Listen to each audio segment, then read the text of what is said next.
నమస్తే.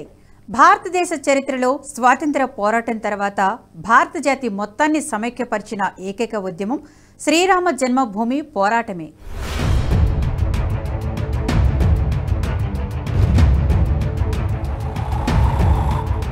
మన దేశంలో మునిపెన్నడూ జరగని స్థాయిలో ఈ ఉద్యమం జరిగింది.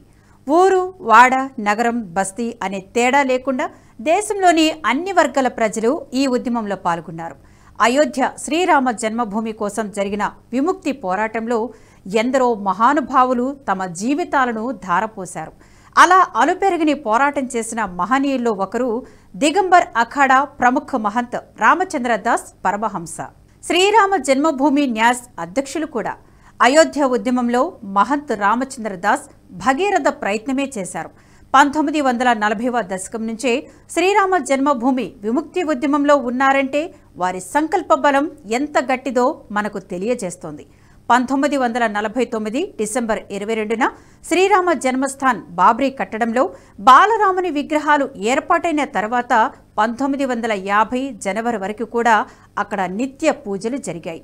అయితే దీనిపై ఫైజాబాద్కు చెందిన కొంతమంది ముస్లింలు అభ్యంతరం వ్యక్తం చేశారు. భక్తులను బాబ్రీ కట్టడంలోకి వెళ్లకుండా ఆనాటి యూపీ ప్రభుత్వం, అటు కేంద్రంలోని నెహ్రూ ప్రభుత్వం అడ్డుకున్నాయి. విగ్రహాలను తొలగించాలని జిల్లా మెజిస్ట్రేట్గా ఉన్న కేకే నాయర్పై ఎంతగానో ఒత్తిడి తెచ్చింది. అలా చేస్తే మత కలహాలు జరుగుతాయని విగ్రహాలు తొలగించేందుకు ఆయన నిరాకరించారు. ఇక అదే సమయంలో 1950 మే 25న మహంత్ రామచంద్ర దాస్ పరమహంసనే తొలిసారిగా జన్మస్థాన్లో వెలిసిన రామ్ లల్లాకు నిత్య పూజలు జరిపేందుకు అనుమతించాలని అభ్యర్థిస్తూ తొలిసారిగా జిల్లా కోర్టులో పిటిషన్ దాఖలు చేశారు. కోర్టు యథాతథ స్థితిని కొనసాగించాలని మధ్యంతర ఉత్తర్వులు ఇచ్చింది. అలాగే కట్టడంలోకి వెళ్లి పూజలు చేసేందుకు అనుమతించింది. అయితే శాంతి భద్రతల పేరు చెప్పి తర్వాత కాలంలోని ప్రభుత్వం భక్తులెవరూ రామ్లల్లా దర్శనం చేసుకోకుండా తాళాలు వేశాయి. అంతేకాదు, ఈ వివాదం పరిష్కారం కాకుండా కోర్టు కేసులోనే నలిగిపోవాలనే ఉద్దేశంతో రాజకీయ కుట్రలు సైతం కొనసాగాయి. మైనార్టీల ఓట్ల కోసం కాంగ్రెస్ పాలకులు రెచ్చగొట్టి కేసులు వేయించారనే విమర్శలు ఉన్నాయి. 1961లో సున్నీ వక్ఫ్ బోర్డుతో ఆ స్థలం మాదేనంటూ కాంగ్రెస్ వారే పిటిషన్ దాఖలు చేయించారని అంటారు. అది కూడా శ్రీరామ జన్మభూమి వివాదం అప్పటికే ఒక కొలిక్కి హిందువుల పరం అయ్యే సమయంలో సున్నీ వక్ఫ్ బోర్డు పిటిషన్ దాఖలైంది. అంతేకాదు, మహంత్ రామచంద్రదాస్ పిటిషన్ దాఖలు చేసిన 11 ఏళ్ల తర్వాత సున్నీ వక్ఫ్ బోర్డు ఈ పిటిషన్ దాఖలు చేసింది. ముస్లిం సంఘాలు ఈ పిటిషన్తో అయోధ్య ఉద్యమం సరికొత్త మలుపు తీసుకుంది. అంతవరకు కోర్టుల ద్వారా న్యాయ పోరాటం చేస్తూ వస్తున్న మహంత్ రామచంద్రదాస్ అలాగే గోరఖ్పూర్ మహంత్తో కలిసి శ్రీరామ జన్మభూమి విముక్తి కోసం ప్రజా ఉద్యమ నిర్మాణానికి సంకల్పించారు. సున్నీ వక్ఫ్ బోర్డుతో కేసు వేయించడం వెనుక కాంగ్రెస్ పాలకులు ఉన్నారనే అనుమానాలు ఆనాడు దేశమంతా వ్యక్తమయ్యాయి. అయితే 80వ దశకం వచ్చే నాటికి విశ్వ హిందూ పరిషత్ మరింత క్రియాశీలకంగా మారడంతో అయోధ్య ఉద్యమం మరో మలుపు తీసుకుంది. 1984లో ఢిల్లీలోని విజ్ఞాన భవన్లో హిందూ ధర్మంలోని అన్ని సంప్రదాయాలకు చెందిన స్వామీజీలు, సాధులు, సంతులు, మిఠాధిపతులు సమావేశమయ్యారు. వరుస కేసులు వేస్తూ శ్రీరామ జన్మభూమిని హిందువులకు దక్కకుండా అదే పనిగా అడ్డుపడుతున్న కుట్రదారులకు వ్యతిరేకంగా ప్రజా ఉద్యమానికి శ్రీకారం చుట్టాలని హిందూ ధర్మాచార్యులు ఆదేశించారు. అలాగే హిందువులకు అత్యంత ప్రాణప్రదమైన అయోధ్యలోని శ్రీరామ జన్మభూమితో పాటు కాశీ విశ్వనాథ మందిరాన్ని, మధురలోని శ్రీకృష్ణ జన్మభూమిని సైతం తిరిగి హిందూ సమాజానికి అప్పగించాలని ఈ సమావేశంలోనే ధర్మాచార్యులు తీర్మానం చేశారు. అందుకు అవసరమైన ఉద్యమ నిర్మాణ బాధ్యతలను విశ్వ హిందూ పరిషత్తుకు అప్పగించారు. దీంతో హిందూ ధర్మాచార్యుల నిర్ణయం మేరకు రంగంలోకి దిగిన విశ్వ హిందూ పరిషత్ సరికొత్త ఉద్యమ కార్యాచరణకు సిద్ధమైంది. దీనికోసం శ్రీరామ జన్మభూమి ముక్తి యజ్ఞ సమితిని ఏర్పాటు చేశారు. అలాగే అయోధ్య శ్రీరామ జన్మభూమి న్యాస్ అధ్యక్షులుగా మహంత్ రామచంద్ర దాస్ పరమహంస ఎన్నికయ్యారు. దేశ ప్రజలను జాగృతం చేసేందుకు 4 ప్రాంతాల నుంచి అయోధ్య వరకు శ్రీరామజ్యానికి రథయాత్రలు నిర్వహించారు. రథయాత్రలు ముగిసిన తర్వాత 1985లో ఉడిపిలో మరోసారి హిందూ ధర్మాచార్యులు సమావేశమయ్యారు. శ్రీరామ జన్మస్థాన్ పరంపరాగతంగా శ్రీరామానంద సంప్రదాయానికి చెందినదని, దానిని వారికి అప్పగించాలని ఉడిపి ధర్మ సంపద తీర్మానం చేసింది. అటు పెరిగిన హిందూ జనజాగృతి మూలంగా ప్రజలో సైతం హిందూ సెంటిమెంట్ బలపడసాగింది. ఎన్నడూ అయోధ్యకు రాని ఆనాటి యూపీ ముఖ్యమంత్రి వీర్ బహదూర్ సింగ్ అయోధ్యకు రావాల్సి వచ్చింది. రామచంద్రదాస్ నేతృత్వంలో విశ్వ హిందూ పరిషత్తు నాయకులతో పాటు సాధు సంతులు సీఎంను కలిశారు. శ్రీరామ జన్మభూమి బాబ్రీ కట్టడం ద్వారానికి అక్రమంగా తాళం వేశారని, ఇది చట్ట విరుద్ధమని వీర్ బహదూర్ సింగ్ దృష్టికి తీసుకువచ్చారు. ఆ తర్వాత శ్రీరామ జన్మభూమి కట్టడం తాళాలు తెరిపించాలని కోరుతూ 1986 ఫిబ్రవరి 1న ఫైజాబాద్ జిల్లా కోర్టులో ఒక పిటిషన్ దాఖలు చేశారు. ఈ పిటిషన్ను విచారణకు స్వీకరించిన ఫైజాబాద్ జిల్లా కోర్టు యూపీ ప్రభుత్వానికి నోటీసులు జారీ చేసింది. అయితే 1949లో ఈ కట్టడానికి తాళాలు ఎవరు వేశారు, ఎందుకు వేయవలసి వచ్చింది, తాళాలు వేయాలని ఎవరు ఆదేశించారు వంటి విషయాలకు సంబంధించి యూపీ ప్రభుత్వం వద్ద ఎలాంటి రికార్డులు లేవని తెలియడంతో జిల్లా సెషన్స్ జడ్జి కేఎం పాండే వెంటనే శ్రీరామ జన్మభూమి బాబ్రీ కట్టడం తాళాలు తెరవాలని ఆదేశించారు. అయితే న్యాయస్థానం ఆదేశాలు ఇచ్చినా జిల్లా పోలీసులు తాళాలు తెరిచేందుకు ముందుకు రాలేదు. 1986 శ్రీరామనవమి నాటికి జన్మస్థానం హిందూ సమాజానికి అప్పగించాలని, లేకపోతే తాము సత్యాగ్రహానికి దిగుతామని శ్రీరామ జన్మభూమి న్యాస్ తరపున మహంత్ శ్రీరామచంద్రదాస్ జీ ప్రకటించారు. దేశమంతటా సత్యాగ్రహాలకు పిలుపునిచ్చారు. ఒకవేళ ప్రభుత్వం దిగిరాకపోతే ఆత్మాహుతికి సైతం సిద్ధమని వారు ప్రకటించారు. దీంతో 1986 మార్చి 9న చివరకు పోలీసులు శ్రీరామ జన్మభూమి బాబ్రీ కట్టడం తాళాలు తెరిచారు. బాబ్రీ కట్టడం తాళాలు తెరిపించడంతో విజయాన్ని సాధించిన సాధు సంతులు జాతికి కళంకంగా నిలిచిన బాబ్రీ కట్టడం స్థానంలో భవ్యమైన మందిర నిర్మాణానికి నిర్ణయం తీసుకున్నారు. దీనికోసం 1989 నవంబర్ 9న శిలాన్యాస్ కార్యక్రమం కూడా నిర్వహించారు. 1990 ఫిబ్రవరి నెలలో కరసేవ నిర్వహించాలని అనుకున్నారు. అయితే అప్పుడే ఏర్పడిన వీపీ సింగ్ ప్రభుత్వం సమస్య పరిష్కారానికి 4 మాసాల గడువు కోరింది. దీంతో కరసేవను 4 నెలలు వాయిదా వేశారు.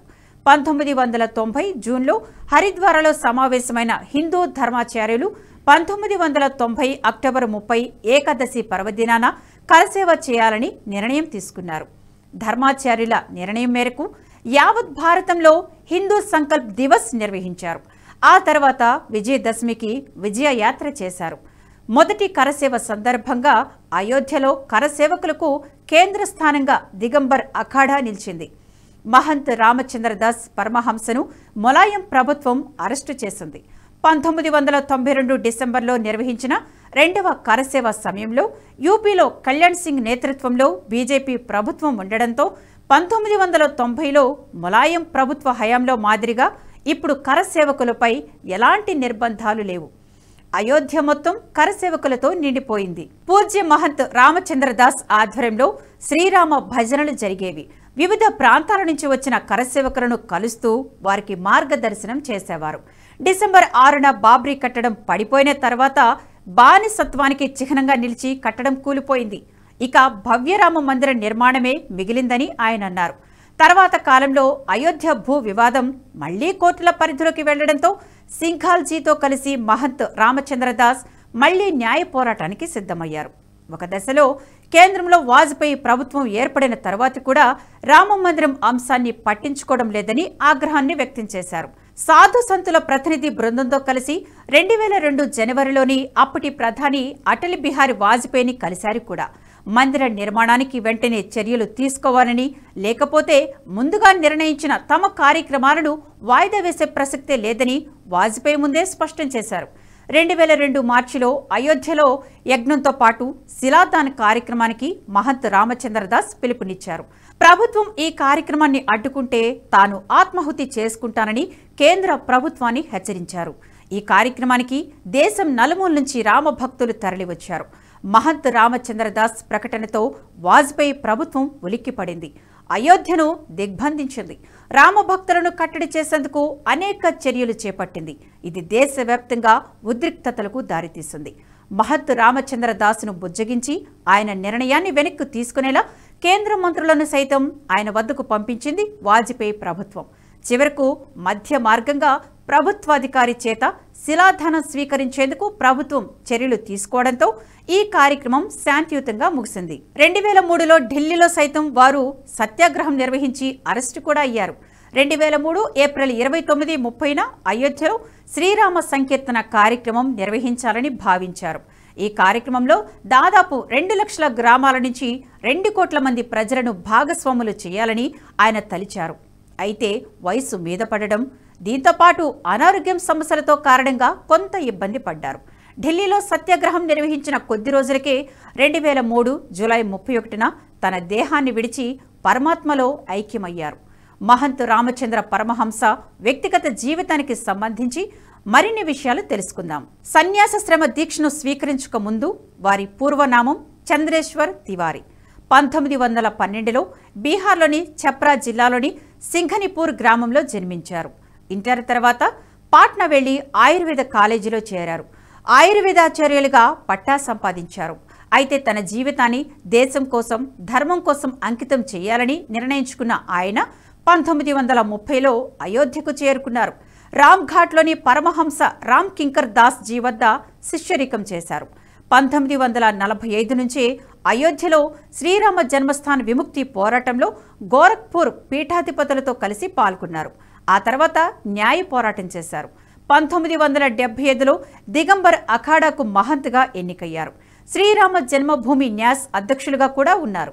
అయితే మహంత్ రామచంద్రదాస్ పరమహంస తనకు కేవలం 3 కోరికలు ఉన్నాయని ఎప్పుడూ చెబుతుండేవారు. అందులో మొదటిది అయోధ్య, మధుర, కాశీలోని మందిరాలను పునరుద్ధరించడం. రెండోది దేశంలోని గోసంపదను రక్షించడంతో పాటు సంపూర్ణ గోవధ నిషేధం. మూడోది ముక్కలైన భారత భూమి ఒక్కటై మళ్లీ అఖండ భారత్ విరజిల్లాలి. ఈ మూడింటి కోసం ఆయన జీవించి ఉన్నంతకాలం తప్పించారు. అందుకోసం పోరాటం చేశారు. కోట్లాది మంది హిందువులకు ప్రేరణగా నిలిచారు. అంతేకాదు, తాను ఆ భగవంతుడిని మోక్షం కోరానని, తన ఈ 3 స్వప్నాలను సాకారం చేసుకోవడమే తనకు మోక్షమని అంటుండేవారు. ఇప్పుడు ఆ పుణ్యమూర్తి కళ నెరవేరింది. వారు అనుకున్నట్లుగానే అయోధ్యలో భవ్యమైన రామ మందిరం రూపుదిద్దుకుంది. ఇక మిగిలిన స్వప్నాలను సాకారం చేసుకునేందుకు ఈ పుణ్యభూమి భారత్లో ఎక్కడో ఒక చోట వారు మళ్లీ తప్పక జన్మించే ఉంటారు. జాతీయవాద జర్నలిజానికి అసలైన వేదిక నేషనలిస్ట్ హబ్ ని సబ్స్క్రైబ్ చేసుకోండి. నోటిఫికేషన్స్ కోసం బెల్ ఐకాన్ పై క్లిక్ చేయండి.